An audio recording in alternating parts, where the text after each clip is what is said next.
ఏమిటి ఇందాక నువ్వు అక్కడ చేసిన పని? కోపడకండి, అంత శబ్దం వస్తుందని అనుకోలేదు. నిన్ను ఇక జన్మలో బయటికి తీసుకెడితే నా చెవిలో ఏలే చంపేవే. అంత మాట అనకండి. ఈల వేయటం నాకు మాత్రం ఇష్టమన్నా? ఏం చేయని చెప్పండి.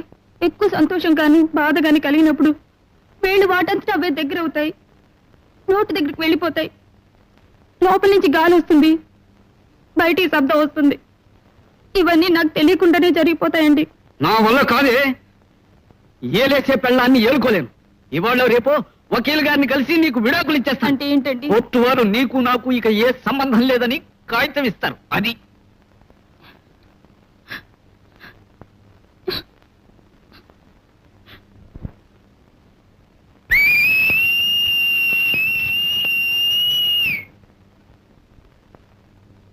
క్షమించండి, ఇది బాధ. ఇలా నీ బాధ తగలే.